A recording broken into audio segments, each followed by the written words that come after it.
வணக்கம். இன்று உங்கள் அனைவரையும் சந்திப்பதில் மிக்க மகிழ்ச்சி. நம்மளோட சேனல்ல நிறைய நல்ல விஷயங்களை பத்தி பார்த்துட்டு வரோம். ஆன்மீக தகவல்கள் பற்றியும் பார்த்து கொண்டு வருகிறோம்.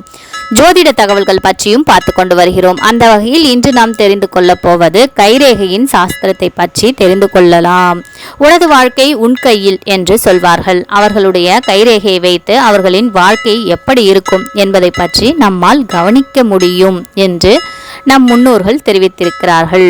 ஒவ்வொருவரின் கையிலும் ஆயுள் ரேகை, இருதய ரேகை, புத்தி ரேகை, விதி ரேகை என்று 4 ரேகைகள் உள்ளன. அனைவர் கையிலும் 4 ரேகைகள் கண்டிப்பாக தென்படக்கூடியதாக இருக்கும்.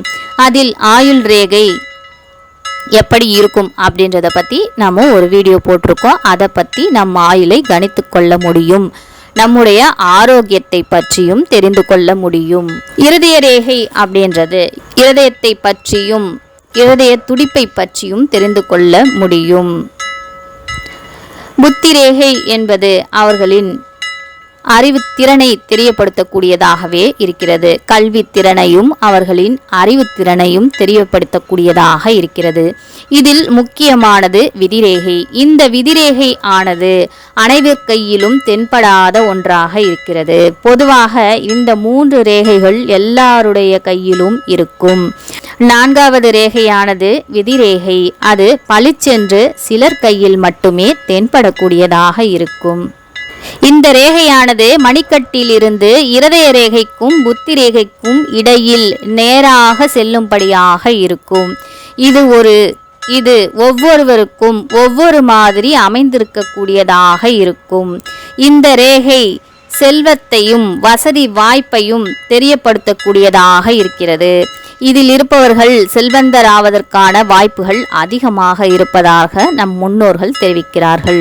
இது எந்த அளவுக்கு அடர்த்தியாக இருக்கிறதோ, நீளமாக இருக்கிறதோ, அந்த அளவுக்கு அவர்களுடைய வாழ்க்கை வசதிகள் அதிகமாகவே இருக்கும் என்றும் தெரிவிக்கிறார்கள்.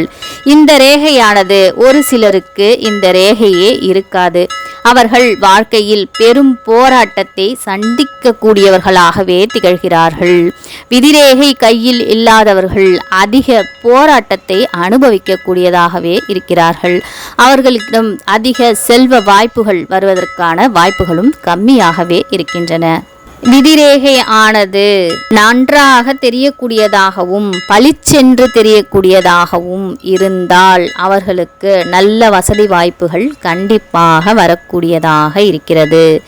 இந்த ரேகை மணிக்கட்டில் இருந்து இதய ரேகைக்கும் புத்தி ரேகைக்கும் இடையில் நேராக செல்லக்கூடியதாக இருக்கும்.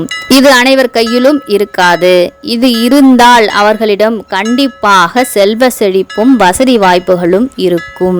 கண்டிப்பாக வந்து சேரும் என்று நம் சித்தர்களும் நம் முன்னோர்களும் தெரிவித்திருக்கிறார்கள்.